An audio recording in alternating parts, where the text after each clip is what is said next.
Continuamos así en un mundo feliz. ¿Qué tal, Gabriel? ¿Cómo estás? ¿Qué tal? Buen día. ¿Estás bien? Bien, gracias. Perfecto. ¿Sabes qué? Bueno, el Museo Histórico Nacional es de mis lugares favoritos de la ciudad.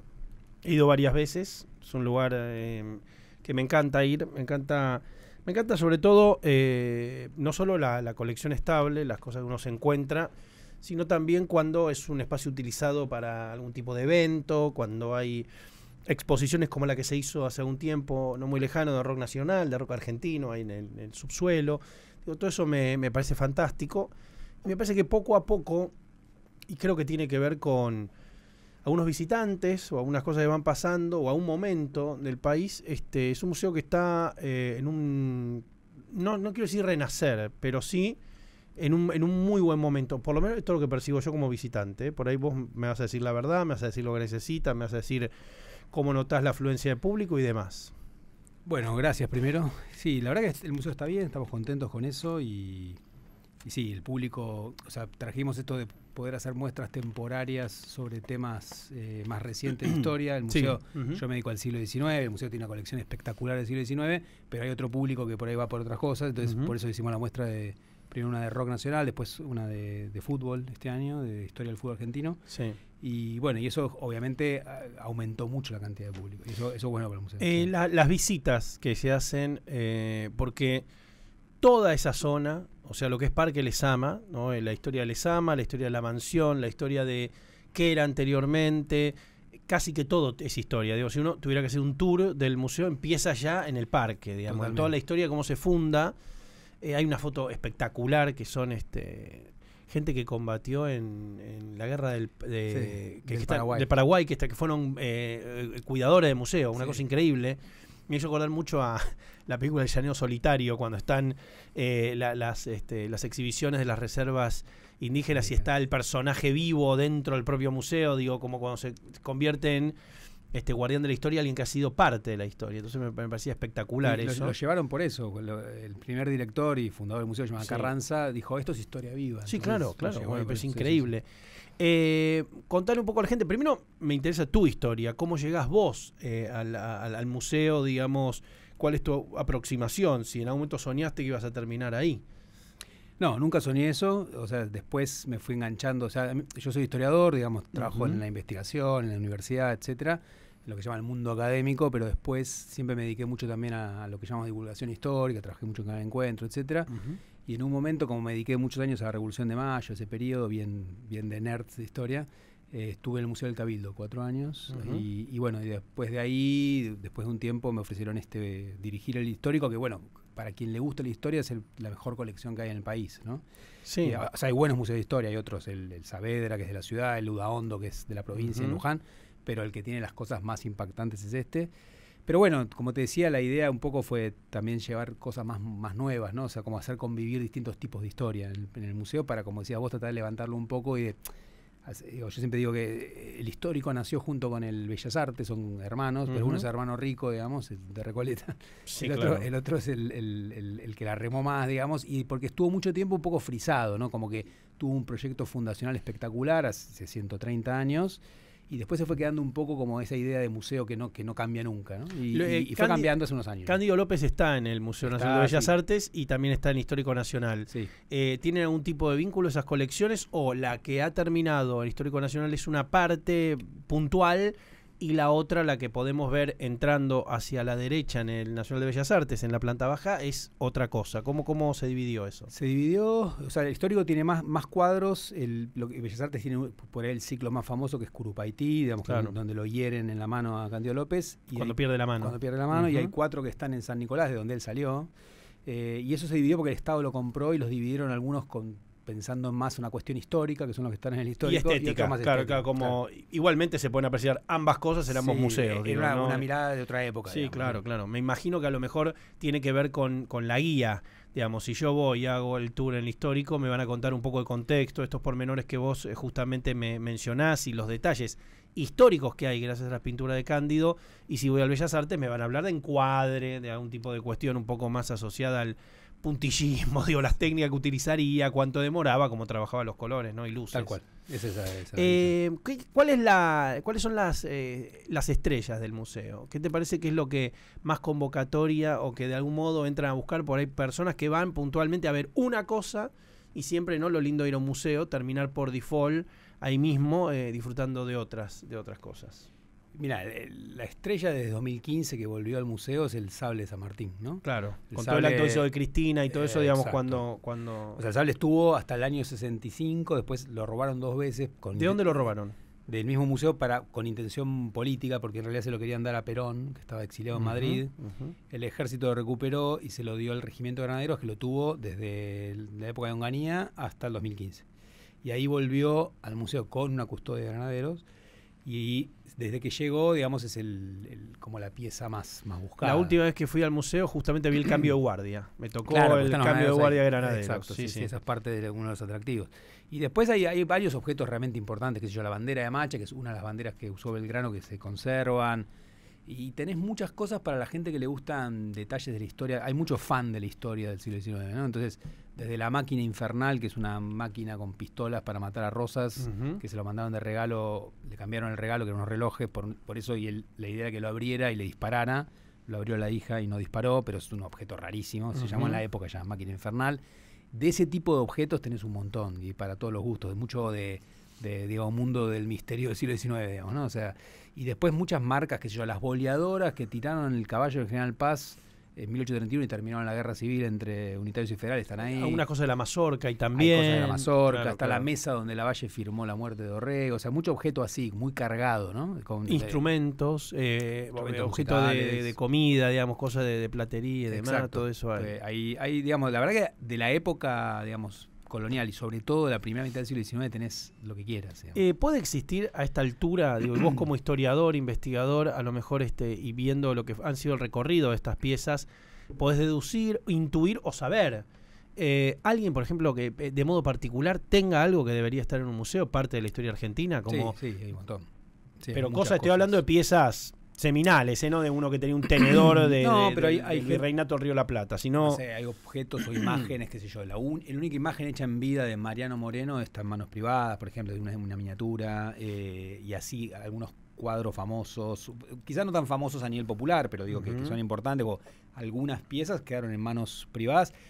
Y sobre todo algo que nosotros estamos tratando de hacer ahora es que en un momento se cortó la onda de donar, ¿no? El museo se hizo en base a donaciones de nietos, hijos de próceres, llamados próceres, ¿no? Que creían que eso que había pertenecido a sus antepasados tenía que estar en el museo. En un momento eso dejó de ocurrir. En parte el museo dejó de empezó a haber un mercado.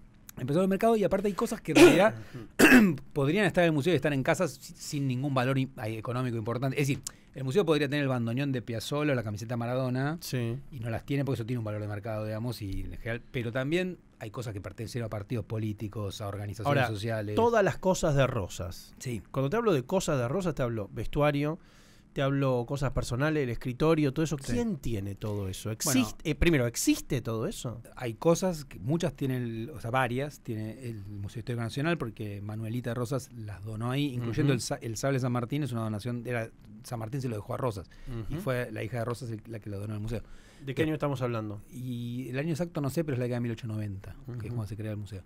No sé cuándo llegó esa donación.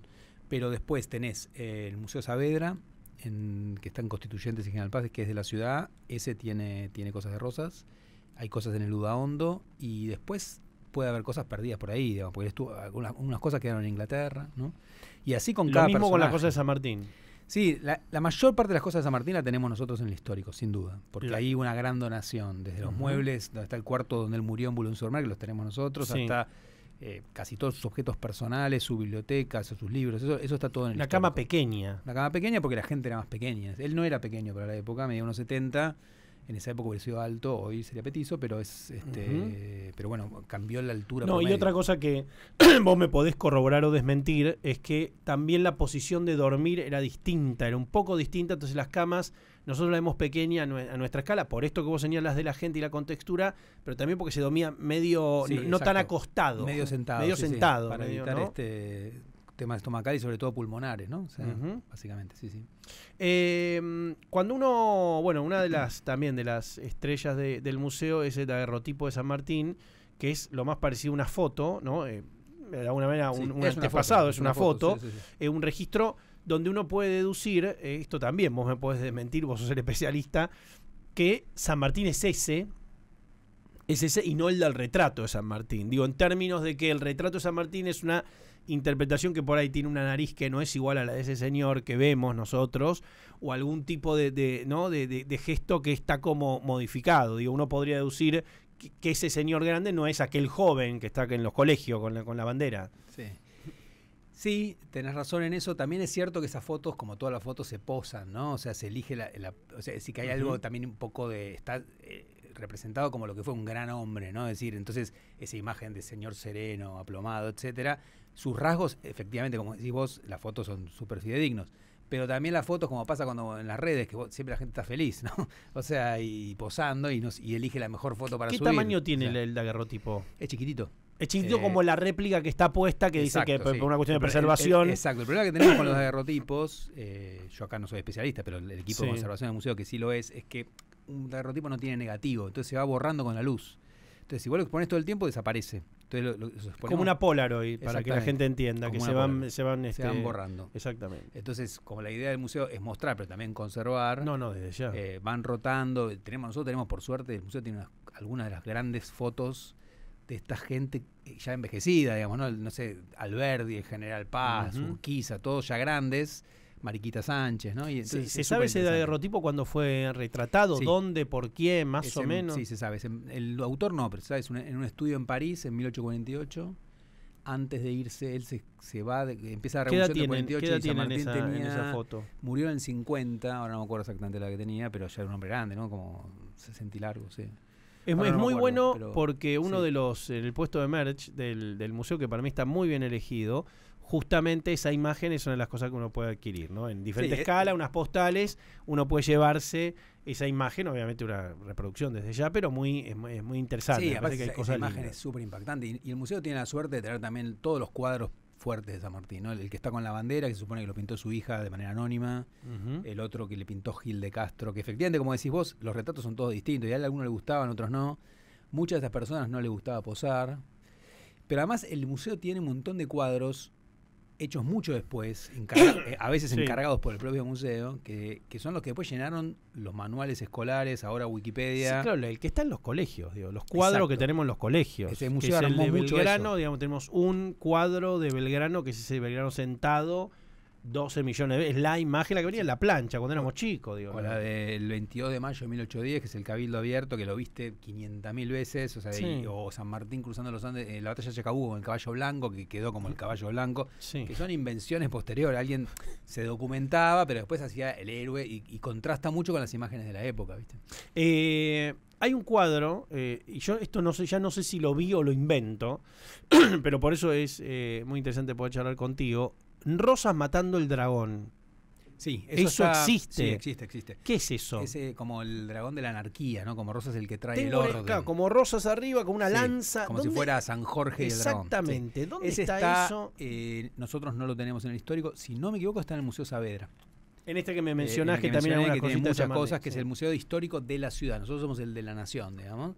Y ¿dónde queda ese? Queda en casi Constituyentes y General Paz, sobre Cristóbal Arralde. Y si no me equivoco, en el Udaondo, que es el que está en Luján, al lado de la Basílica, que es de la provincia, también hay uno. Porque es una imagen que circuló. Nosotros no tenemos otras imágenes de Rosas, pero esa imagen de Rosas, el hombre del orden, es... ¿Y eso está pintado cuándo? Y mira, del año no sé, pero digamos, todas esas imágenes de Rosas como hombre de orden circulando en toda su época de esplendor, que va de 1829 a 1852. ¿no? ¿Cuáles son, digamos, si vos decís, estaba viendo si había mensajes, no es una cuestión de mala educación. Cuando vos decís que hay mitos o construcciones míticas como esta, la más conocida, el caballo blanco de San Martín, obviamente, en realidad estaba enfermo, bueno, todo aquello. ¿Qué tres mitos todavía siguen dando vuelta a pesar del revisionismo, de muy buena gente trabajando en historia, que vos decís, bueno, en algún momento vamos a poder empezar a hablar de esto, que están ahí instalados? Mirá, hay muchos que tienen que ver con ciertos lugares comunes que más que mitos, que por ejemplo, no sé, unitarios y federales sería Buenos Aires contra el interior. Y en realidad está lleno de unitarios en toda la provincia y está lleno de federales en Buenos Aires también. Sí. Son dos partidos políticos opuestos con proyectos distintos, pero hoy en día vos decís federal para provincias y unitario para porteños, y eso no era así en la época. O sea, si bien había muchos unitarios porteños, había muchos federales acá también y muchos unitarios en la provincia. Entonces, esa es una de las que más cuesta correr, porque la gente sigue pensando con que federal es provincia y unitario porteño. Ese es uno de los más fuertes. Sí, de hecho el lugar común, decir lo federal, o cuando se refiere a lo federal, estamos hablando de eso, del resto del país. O hagamos algo federal. Claro, o a veces, por ejemplo, ahora que fue hace un tiempo el aniversario de la batalla de Caseros, a veces decimos unitarios y federales. Ya no es unitarios y federales, eso es federales contra federales. Sí, claro. Hay un modelo federal de Rosas contra otro modelo federal de Urquiza. Digamos, de hecho, tenía el mismo uniforme los dos, pero a veces se sigue pensando como si fuera en realidad un viejo conflicto, como si hubiera una grieta permanente que es la misma en todo el siglo XIX, que va al siglo XX, que es absurdo, ¿no? Porque las cosas van cambiando todo el tiempo, no son siempre las mismas oposiciones. Ese sería como otro, no sé si un mito, pero una de las certezas que mucha gente trae y que es fuerte. Uno que fue cambiando también en los últimos años, para bien, digamos, es que la idea del país blanco, ¿no? Es decir, que somos solo descendientes europeos, y que los indios que había antes y los negros fueron desapareciendo, como se pensaba antes, incluso con buena intención, para recuperar la historia indígena y la historia de afro, digamos, hasta el presente. Es decir, como que sigue siendo parte de la formación argentina y no solo algo del pasado. Eso, si bien mucha gente lo trae y es algo muy fuerte, cuesta todavía en cierta idea de los europeos en América, ¿no? Esta idea de un país solamente inmigrante, pero inmigrante no, que no incluye la inmigración de esclavos, por ejemplo, sino solo la gran inmigración europea del siglo XIX. Esas marcas, que son mitos también fuertes, están muy presentes todavía, ¿no? O sea, y cuesta bastante correrlas. Hay algo, leyenda acerca de por qué la mazorca se llamaba mazorca. Bueno, nunca está yo claro, investigué eso ¿no? concretamente y es imposible de saber. Con los documentos que tenemos hay tres versiones. Una es mazorca, en realidad como si fuera con H, o sea, con mater mazorca. Otra es porque la idea de una mazorca de choclo, que son los granos unidos, y la otra es cosas que hacían con ese choclo en el cuerpo ajeno. La verdad es que no se sabe, pero cualquiera... Si tenés que abogar por una de las tres, porque todas podrían ser, Tengo el libro para leer, ¿cómo se llama? El del sobreviviente perseguido de la mazorca, que es un libro pequeño, ubicá lo que estoy diciendo. Sí, ya sé cuál es. Lo tengo ahí justamente... ¿Mellera es? No me acuerdo ahora. Hay varios, porque en realidad hay algunos de gente que lo vivió, después hubo toda una literatura medio como de, por ejemplo, los libros están buenísimos para leer, ¿no? De Eduardo Gutiérrez, que son como recuperando todas las historias medio truculentas, porque fue toda una literatura como medio de terror después, que tomaba ese terror y a veces lo exageraba, ¿no? O sea, claro. Entonces, y fue toda una estela que siguió hasta la película Camila, si querés, de 1984. Y fue muy fuerte. Bueno, ahora, pero Rosas, ¿no es un personaje que también ha sido reivindicado, entre comillas, o que termina entrando en el podio hit también de prócer querido, después de que cuando yo iba al colegio era medio Satanás? Sí, mira, el tema es que hay un Rosas para todos los gustos, digamos. Siempre fue como todo el siglo XX Rosas dividía agua, ¿viste? O sea, era o el tirano que destruyó la revolución o el restaurador. O el restaurador y que luchó contra los ingleses. Siempre con miradas un poco polarizadas y exageradas, ¿no? Es decir, es un personaje muy ambiguo, muy complicado. Lo que pasa es que quedó muy identificado en algún momento como si uno es peronista, es rosista, lo cual es medio absurdo porque en realidad Rosas Perón no reivindicaba a Rosas, digamos. Vos decís San Martín, Rosas, Perón, tercera posición. Claro, eso es eslogan. Eso empezó en los 60. Si vos te fijás, cuando Perón estatizó los trenes, no le puso Rosa de nombre, le puso Belgrano, Mitre, Urquiza, Roca, que sigue teniendo esos nombres. O sea, usó el panteón liberal. Después Perón se vuelve más revisionista cuando está exiliado y efectivamente hay una identificación muy fuerte. Y entonces, bueno, finalmente cuando discutís Rosas a veces en política terminás discutiendo una posición en el presente más que el verdadero Rosas, ¿no? El Rosas es un personaje súper complicado realmente, fascinante para lo que nos gusta esa época y muy determinante. ¿Cuál es el mejor para vos el libro sobre Rosas? Mira, hay una biografía que escribieron Jorge Hellman y Raúl Fratkin que se llama Juan Manuel de Rosas, que salió hace, 6, 7 años, que es espectacular porque recopila buena parte de todo lo que se sabe y le agregan su propia investigación, es un bodoque. Que vale mucho la pena, realmente. Volviendo un poco sobre las piezas estas que son del inconsciente colectivo, las imágenes que tenemos, te hago la pregunta al revés. ¿Cuál sí parece mítica, que uno diría, bueno, esto es planchita para comprar en Villiquen y demás, y que en realidad fue así? Digo, que en realidad eso que parece totalmente extraordinario, sí tuvo correlato con lo cierto. Bueno, difícil, pero hay mira, muchas historias que de esa época son realmente increíbles. Vos ves, no sé, nosotros tenemos ahí el chal de Vicuña que tenía Lavalle cuando lo mataron, ¿no? Sí. Y tenemos un gran cuadro que pinta cómo se van llevando el cadáver. Y esa historia que la contó Sábato en Soberbia y Tumbas, que es como los seguidores de Lavalle, para que no degüellen a Lavalle, se lo llevan y le quieren salvar el cuerpo, le tienen que sacar los órganos con un cuchillo para que no se pudra el cadáver. Y gente que ya no va a ganar nada, escapándose para que el líder no le saquen la cabeza, me parece una historia increíble, ¿no? De fidelidad política. Viste cuando la gente dice, no, todo el mundo hace las cosas por cálculo, pero decís, fidelidad a un líder muerto, ¿no? Y lo salvan finalmente.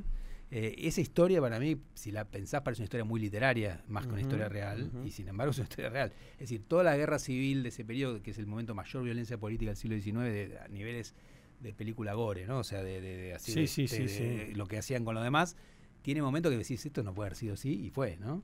Y eso es lo que a veces tiene la historia, que obviamente la ficción es espectacular, pero a veces solo leyendo historia tenés momentos que parecen raro que hayan sido así, y lo son, ¿no? El Rosedal, era la chacra de Rosas, digamos, Sí, todo lo que nosotros conocemos como Rosedal. Exacto. Sarmiento, por eso le puso Avenida Sarmiento, por eso le parte al medio y Parque eso. 3 de febrero por el aniversario casero, ¿no? O sea, eso es cierto. Eso es real, sí, ahí totalmente. estaba la casona de Palermo y ahí la demolieron. Las distancias y los tiempos, ¿hay registro de eso? ¿Cuánto llevaba a ir? Yo a veces me lo pregunto, ¿viste? Como para estos tipos ir a Quilmes desde acá era... Y un rato. Era... Sí. En nuestras medidas de hoy, ir a... no te digo Mar del Plata, pero La Plata sí, digo, quiero decir... Sí, pero incluso pensá que, por ejemplo, alguien que trabajaba, que Buenos Aires fue creciendo, porque solo hablar de Buenos Aires, ¿no? Sí. Y tenía cada vez más población, pero cuando no había transporte todavía, transporte público, había gente que de golpe decía, vivo en el Arroyo Maldonado, que es Juan B. Justo, y tenía que ir a trabajar al centro, tenía que caminar como un montón y tardar horas y horas, ¿no? Para llegar y todo eso. Entonces, hasta que apareció, digamos, además había muchos arroyos y cruces de agua que un día que se inunda no puede cruzar. Es decir, moverse siempre fue muy complicado y sobre todo moverse por tierra. Lo que siempre fue más barato y más fácil y todo es moverse por agua. Por eso las provincias del litoral tenían ventajas sobre el interior, ¿no? Es decir, vos podés navegar el Paraná, el Uruguay, te podés comerciar, etcétera, y ahí vas más o menos rápido. Pero si vos tenés que ir por tierra de acá a Salta, y tardabas meses. O sea, salvo que fueras a caballo, ¿no? Pero digo, una carreta llevando mercadería y tardaba un montonazo, realmente. Otra pregunta, y aparte como ex director del Museo del Cabildo, a lo mejor vas a tener una mirada, viste, muy certera. Si volviéramos a vivir la historia, es una brutalidad haberlo mutilado el Cabildo para hacer 2 avenidas, ¿o no? En este país solo pasa eso. 100%. ¿No te parece? Digo, sí, no, es que era todo igual, imagínatelo. Pero es el edificio más importante de la historia argentina. Lo que pasa es que cambió mucho la mirada. Hubo un momento en el cual acá hubo todo un rechazo muy grande del pasado colonial, sobre todo era un edificio colonial. Entonces, también la casa de Tucumán la demolieron y después se hizo de nuevo. La que ves ahora no es la real, igual terrible, que Cabildo. O sea, durísimo. Claro, o sea, ¿por qué? Había dejado el cuarto nada más de la jura de la independencia, de la declaración. Sí. Pero, porque se considera que todo eso había que cambiarlo, ¿no? De hecho, el Cabildo, si vas viendo la foto, es espectacular como lo fueron cambiando, lo maquillaron, en un momento le pusieron una torre italiana, después un estilo francés, o sea, fue pero cambiando. De eso que vemos todos los días que se Cabildo, ¿hay algo que es, bueno, eso era así o ya? No, a esta altura, hermano, estaba ahí nada más, lo único que te puedo decir. Si querés que te diga la verdad, decime te vas a la verdad. No queda nada, o sea, queda un poquito, o sea, en la parte de abajo hay una parte que es real, pero básicamente el edificio se reconstruyó. Sí es cierto que la reconstrucción fue muy cuidadosa respecto al plan original. O sea, las dimensiones son esas, está bien. Pero mucho más chico, y sí, la verdad que... pero recién en la década del 30 apareció esta idea del siglo XX de decir, che, habría que conservar algunos edificios antiguos, ¿no? Y ahí empieza incluso a aparecer museos provinciales, y hay muchos de los edificios que se conservan en Argentina, un poco se empezaron a cuidar en esa época. Palacio San José en Entre Ríos, la casa natal de Sarmiento, ese tipo de cuestiones, ¿no? Las estancias jesuitas. Me acuerdo, creo el Museo Penitenciario, que está en San Telmo, está la silla donde mataron a Camila, esa está ahí. Esa la tienen ellos, sí. La podrías tener vos, esa es más... Bueno, menos que penitenciario, es más histórico. Sí, lo que pasa es que el histórico fue el rey de los museos mientras era el único. Y después empezó a haber una competencia, como pasan muchas cosas. Y hay museo de la policía, museo del ejército, museo de los hospitales. Y bueno, está bien. Y a la vez, por eso que te digo que ahora es difícil ampliar las colecciones. Lo que no hay es que nosotros estamos intentando hacerlo. Y de hecho vamos a abrir ahora, antes del cierre de la gestión, digamos, una sala sobre el siglo XX, ¿no? Con objetos del siglo XX, porque antes no había en el museo. Bueno, pero todas estas experiencias que vos mencionás, claro, de empezar a hacer préstamo, algunas ¿no? colecciones, digamos, Sí.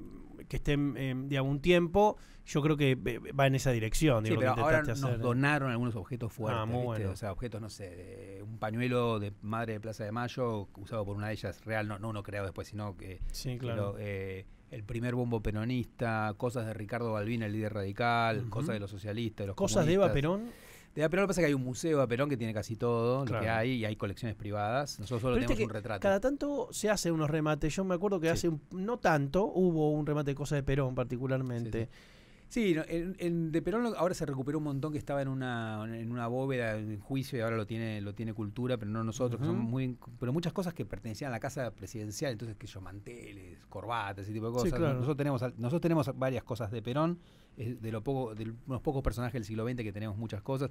Ahora nos donaron un traje de Alfonsín, o sea, estamos tratando de armar una pequeña colección, pero potente, como es la de ese museo, con objetos fuertes del siglo XX. ¿Cuánta gente trabaja en el museo? 50 personas. 50 personas. Sí. Que no es mucha gente. Para ese museo, no. O sea, la gente es un montón, pero te digo la verdad, vos viste lo que es una mole. Claro, o sea, no. Incluso te diría que nos falta un poco de gente, sí. Pero bueno, nos arreglamos bien. Sí. Hay visitas guiadas, digo, Visitas las guiadas. actividades son tours escolares, me imagino. Sí, las escuelas, obviamente, Fueron todas, claro. El problema que tienen las escuelas en todos los museos es que todas quieren venir a la misma hora, por cuestiones de horarios escolares. claro. Entonces, y se satura rápidamente la posibilidad. O sea, vos entras querés un turno de escuela y al minuto se van todo el... Después hay visitas para público general, hay talleres los sábados para chicos a la tarde. ¿Extranjeros? Extranjeros vienen un montón, sobre todo en esta ¿Qué época. buscan los extranjeros? San Martín. Los extranjeros en general, muchos vienen a ver algo de la historia del país. Listo. O sea, sin mucho más conocimiento que eso. En Pero general, no es como en Recoleta que todo el mundo quiere la tumba de Evita, que No. es como, bueno, listo, acá queremos San porque- Martín, dennos San Martín. Mira, yo cuando trabajé muchos años en turismo histórico, justamente, Sí. y dejé a la gente que llegaba, tenía pocos conocimientos, salvo Perón y Evita. Y Sí, Evita, claro, sí. bueno, cuando yo trabajaba en la época de la película de Madonna, y entonces fue como una especie de No, boom no, con un eso. hit, la un tumba hit de Eva, total. claro, sí. Y ella es un personaje de fama internacional real, y en lo musical y todo eso. No hay tantos otros personajes argentinos que no sean futbolísticos, digamos. No, hablando o el históricos, Papa, ¿no? hablando históricos. Que la gente conozca mucho algunos. O sea, latinoamericanos sí, por supuesto, San Martín es una figura muy importante, Copa Libertadores, todo, pero en general el resto no sabe mucho y viene a buscar algunas ideas generales sobre la historia nacional, saben que hubo una independencia de España, eso, ¿no? Me imagino la respuesta, pero siempre está bueno, y aparte, hermano, el cuidado del acervo histórico-cultural, el patrimonio, con lo que pasa en el mundo del cine, digo, el Museo del Cine, la necesidad de una cinemateca que no hay, digo, todo eso. ¿Ha mejorado un poco? ¿Notás que las políticas o la gestión de estos últimos años han tenido, hablando del Estado, no de lo que hacen ustedes, que le ponen todo el alma, sino se ha mejorado, se ha entendido de otra manera? Sí, mejoró. ¿Crees que ya logramos eso que sería ideal, que más allá de quién maneje el país, digo, entender que hay cosas que tienen que ser comunes y que tienen que continuarse, digo, Bueno, yo digo, ¿cómo lo...? A ver, ahora lo que pasa que no viene a la política, pero te quiero decir, en las elecciones de este domingo hay gente que está en contra del Estado, con lo cual yo no sé si un museo estatal va a sobrevivir. O sea, literalmente lo digo en serio. Sí, o sea, sí, sin ser apocalíptico, lo veo como una posibilidad real que este museo cierre. O sea, digo directamente porque, bueno, si no tiene empleado, por ejemplo, no puede trabajar. Sí, claro. Sí, hasta ahora, hasta esta coyuntura un tanto sorprendente en algunas cosas, es cierto que sí, yo creo que el siglo XXI mejoró mucho, o sea, hubo distintas, un museo como el histórico mejoró mucho sus depósitos, vos venís, las cosas están muy bien guardadas, hay un buen equipo de conservación, y obviamente... No, yo fui, es algo que, por eso estás acá, digo, que quiero justamente promover y recomendar porque me parece espectacular. Digo. No, y pusimos luces nuevas, nacionales. La cantidad de gente que va al Parque Les Ama y que no... ¿Viste lo que es eso? Lo tenés al lado y no se manda, digo, aunque sea para ver... Y se volvería loca. Entonces digo, es que es como, ¿viste? Sí, te digo, mucho tiempo el museo estuvo, por varias cosas que no vienen al caso ahora, estuvo un poco cerrado, ¿no? Entonces ni siquiera tenía, por ejemplo, banners, ¿viste? Que se supiera que hay un museo de gente que dice la casa que está en el Parque Les Ama. Y después tiene su público fan, ¿no? Que también lo tiene. Entonces ahora lo que estamos tratando es que ese público sea más grande, porque yo coincido con vos, creo que es un lugar que vale la pena, o sea, que vale la pena ir, o sea, que la pasás bien, digamos. Sí, desde ya. Pero es sorprendente, está súper bien cuidado, es lindo. Es lindo, digo, la zona donde está emplazado. Entonces me parece que como complemento, viene un tío de Italia, bueno, llévalo porque no solo lo vas a llevar a un barrio tradicional, sino va a tener la posibilidad de encontrarse con eso, digo. No, y además ahora se armó una zona ahí, vos a 3 cuadras ahí tenés el Museo de Arte Moderno, que es de la ciudad, pero bueno, digamos, conviven ahí bien y creo que es una zona que realmente está muy bien ahora. Lo que sí, efectivamente, yo creo que mejoró mucho el tema de la idea de lo que es el patrimonio, ¿no? O sea, de eso, de cuidar, de rotar las piezas para que no se gasten. Todo eso antes no era. Hubo piezas, lamentablemente, en el siglo XX, por ahí estuvieron una bandera, la colgaron desde 70 años. Porque a veces viene alguien y dice, ¿cómo puede ser que no esté más el poncho de alguien, no? Y hay que rotarlo porque si no se destruye, porque hay piezas que se destruyeron por la luz, ¿viste? Los textiles. La luz mata todo. La luz mata todo. Mata todo. Y bueno. Pero sí creo que en ese sentido coincido que una cinemateca sería algo, es una asignatura pendiente. No va en la misma línea, pero imagínate. Acá creo que se mejoró mucho en los últimos años. Volviendo a los mitos, ¿no?, de la historia, la recoba del Virreinato del Río de la Plata, que la armábamos también en la revista cuando venían Anteojito para armar. ¿Cuál era la dimensión real que tenía? ¿Es esas arcadas que vemos o no tiene nada que ver? No tiene nada que ver. Es la que cruzaba la plaza a la mitad. O sea, donde ahora está la Pirámide de Mayo, iba de una punta a la otra. O sea, era una mole para la época, muy grande. Una especie de centro comercial, ¿no? Es un shopping. El chosno de un shopping. Claro, que dividía la plaza en dos. La verdadera plaza era la plaza del lado del Cabildo, la catedral. Esa era la plaza política, digamos, cívica. La plaza que se llamaba Plaza de Armas, después Plaza Mayor, después Plaza de la Victoria, Plaza de Mayo. Y del otro lado estaba el mercado, ¿no? O sea, antes de lo que ahora es Casa Rosada, que estaba la Fuerte, ahí funcionaba un mercado. Pero estaba dividido por esta recoba que duró como 80 años y después la demolieron para hacer esta modernización de la ciudad. Y entonces todas esas arcadas, recobas... No, después hizo otra recoba, que es la recoba del costado, la que está sobre Irigoyen, pero es más nueva. Pero digo, por una cuestión legal, digamos, o de edificio histórico, todos esos edificios en el Bajo tienen o continúan una recoba, ¿por qué? Pero eso es posterior, sí. Pero eso posterior, ¿a qué responde? No, eso es decisión estética, ¿no? ¿Estética? Sí. Yo pensé que era hay que hacerlo. No, que hubo momentos en la ciudad, lo que pasa es que después una ciudad como Buenos Aires que cambia tanto, donde había líneas, qué sé yo, vos te parás en Diagonal Norte, Diagonal Sur y todos los edificios tienen que tener la misma altura. Entonces, la mirada que tenés es muy impresionante, porque es toda una simetría fuerte. Pero después vas a otra cuadra y es totalmente distinto, una ciudad que es súper cambiante y ecléctica. En la misma cuadra de la casa de Tucumán hay una cosa de venta de zapatillas y hojota, 2x1. Entonces te rompe la ilusión rápidamente. Es complicado, sí. Hay zonas que están un poco más cuidadas y otras que son cualquiera, ¿no? Vamos a hacer una pequeña tanda antes de seguir charlando, porque quiero hablar del libro del museo, el libro que tiene el catálogo y un montón de cositas y algunas cosas más. Continuamos así en un mundo feliz. Continuamos, Gabriel, charlando un poco de historia del museo.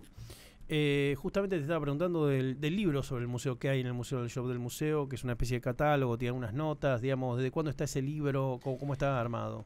No, hay un libro de la década del 90, que es el último libro que se hizo sobre el edificio en general, y increíblemente el museo nunca tuvo un catálogo completo, salvo uno que es más una suerte de inventario, que son textos. Ahora, en el 2019, hicieron el primer catálogo de parte de la colección, nosotros seguimos en el 2020 y después hicimos catálogo de pinturas, catálogo de la muestra de rock, y la idea es ir haciendo catálogos. A veces ahora el costo del papel es muy alto, pero estamos armando los catálogos también en PDF para subirlos y que los puedes descargar a la página del museo. La muestra de rock, ¿cuánto tiempo duró? ¿Cuánto tiempo estuvo? Y estuvo 9 meses, 9-10 meses.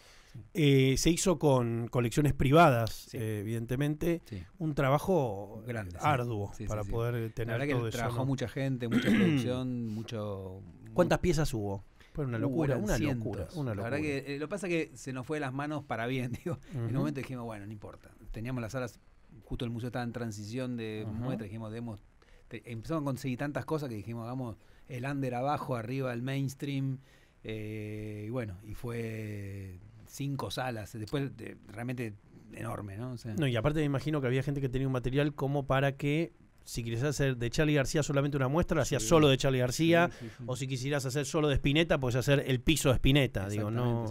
Sí, era estrictamente entre el 82 y el 91. Menos mal, porque si no, porque sumaba los 60 y 70 no terminaba más. Era imposible, y los 90 también, o sea, digamos, terminamos, o sea, había cosas que eran muy impresionantes, sobre todo si uno, bueno, yo, digamos, vivió esa época, sí, era como tremendo, y los pibes, lo lindo fue como mucha gente sigue escuchando esa música, pero hay gente que no había nacido en esa época, se puede encontrar con la historia, pero había cosas tan impresionantes como un saco de los Twists y después la tapa del disco donde está la foto que están utilizando ese saco, digo, ese nivel de locura, digo. Sí, aparte pues estuvo Aspix, que es uno de los fotógrafos de la época, de curador de la parte de foto, y bueno, consiguió fotos de todos los fotógrafos. Entonces había mucha foto icónica, pero también otras que yo no había visto nunca. La reproducción del lugar de Click Moderno para sacarse la foto, mi foto de perfil de Facebook es esa. Yo me saqué la foto ahí, pero digo, esas cosas que por ejemplo pasaban, ¿no? Que eran increíbles. Sí, esa foto era muy buena, un sueco que había sacado a la obra. Los artistas también. Los artistas prestaron cosas. Sí, prestaron, vinieron varios. Y sí, o sea, fue muy desparejo en función de algunos artistas conseguimos más y otros de menos. Algunos porque no guardaron cosas y entonces te mandan a un coleccionista. Otros, digamos, nos dieron menos bola, pero muchos nos dieron mucha bola y prestaron cosas potentes realmente. O sea. ¿Hubo a lo largo de estos años, por ahí, no necesariamente cuando vos estuviste a cargo del museo, intentos de robo, pasaron cosas raras? Sí, hubo. Siempre el museo tuvo... ¿cómo se dice? Un ataque, un sabotaje a una obra, un escrache, alguien que le tiró un piedrazo a la cara de Roca. El museo tuvo un momento famoso que fue el robo del reloj de Belgrano en 2006, que repercutió mucho en la prensa. ¿Se sabe cómo pasó? Se sabe cómo pasó. En esa época no había, por ejemplo, cámaras que hay ahora, no había seguridad privada y entonces, rompieron una vitrina. La banda cayó porque habían robado otro museo y están presos, de hecho, pero la pieza nunca apareció. Así que era un reloj de bolsillo. Un reloj de oro con el que él le había pagado al médico antes de morir, que es un reloj bastante importante por eso, ¿no? Como ya en la pobreza. ¿Hay un mercado negro de historia? Digo, ¿hay gente que tiene mucho dinero y anda comprando estas cosas? Sí. O sea, yo no lo conozco, pero evidentemente sí, pues es un robo. Deep Web, claro, sí, sabían lo que estaban robando, ¿no? Obviamente, dijeron que en muchos museos ha habido robos, en el pasado, sobre todo internos, de medallas y cosas de oro o plata que se funden, ¿no? Justo antes que yo entrara hubo un robo interno de unas monedas, pero por suerte se atrapó a la gente y se recuperó lo robado de monedas antiguas. Pero hablando de esto del coleccionismo, decís que sí, que piezas de la historia argentina están ahí. Porque aparte vos tenés colección de numismática, entonces hay mercado de numismática, tenés piezas de cuadros, pero bueno, hoy en día hay, digamos, uno siempre en los museos tiene que tocar madera, ¿no? Pero la seguridad es buena, digamos. No, es extraordinaria. Pero bueno, son muy amables y son gente que acompaña, que siempre en un cuarto que estás va a haber alguien de seguridad. Sí, además están las cámaras, todo eso ayuda. Igual. Pero digo, el personal de la seguridad privada es bastante activo, digo. No se da cuenta que las cosas están cuidadas. No, y además tenemos seguridad en las vitrinas. Antes no se usaba tanto, viste que no la puedes ir a abrir así nomás. O sea, no. Tenés que estar, digamos, con ninguna barreta, digamos. No, claro. Y eso, es más complicado. Y el tema de las fotos y filmaciones, otra vez volviendo, sí, ya sé, pero digo, volviendo justamente a esto de la preservación y demás, digamos. Si no tenés flash, no pasa nada. Listo. Y hoy en día, por suerte, con cualquier celular filmas bien, digamos. Entonces, la verdad es que no complica eso. No complica. Muchas gracias por haber venido. La verdad, soy muy fan del museo. No, gracias por eso también. Es bueno para el museo. Yo trato de ir, he ido varias veces, trato de llevar gente que no lo conoce, como esto te va a ocupar. Venite, sí. Y es increíble cómo pasa eso, ¿no? La otra vez, por ejemplo, también a mi novia la llevé a la catedral, no había entrado nunca. Pasó 1000 veces por la puerta, millones de veces, y no entramos. Que es un hábito que después nos vamos a cualquier lugar del mundo y mandamos fotos boludas en cada lugar, Mira, yo doy clase de historia, en la carrera de historia de la UBA hace muchos años, y siempre le pregunto a los chicos, ¿fueron al histórico o al cabildo, etcétera? Y muchos que estudian historia, pues ya tenés que ser bastante nerd para estudiar historia, y no fueron, y sin embargo, si se van a cualquier otra ciudad de Argentina o del exterior... el exterior, ni siquiera somos muy tilingos a veces, van a todos los museos. Y es un tema eso, ¿viste? Entonces, nadie profeta en su tierra, pero la verdad que yo creo que Buenos Aires tiene entramos a la catedral tremendo, y se le cayeron las medias. Me dijo, yo no puedo creer que esto es así por adentro. Sí, claro. Sí, esto es así. Y si vas, hay algunas iglesias en el centro que te vuelven Ahora loco, estuve en Córdoba. Sí. La iglesia donde están los restos de Dan Funes. Es una cosa. Aparte, viste que está una atrás de la otra. Tenés todo un pequeño espacio donde en Córdoba capital están todas juntas, una especie de mini San Telmo. Una cosa impresionante. Y en Córdoba, en Altagracia y en Jesús María, tenés estancias jesuitas que son patrimonio de UNESCO y además museos nacionales. Espectaculares. Te vuelve loco. O sea, porque aparte son del siglo XVIII. O sea, realmente. Incluso acá tenemos los claustros del Pilar también, que es chiquitito, pero podés ver un poco, ¿no? Se habilitan. Y y acá a una cuadra de la radio está la Iglesia de la Piedad, que es muy antigua Sí, y que, sí, sí. que está buena. O sea, si te gusta eso y a nivel de arquitectura y todo, bueno, sobra para ver buenas cosas. Una cosa increíble. Sí, la verdad que sí. Gracias por haber venido, querido. No, gracias a vos. Y lo que necesiten, nosotros somos fans del museo, así que Bueno, muchas gracias. amigo del museo. Continuamos así en Un Mundo Feliz.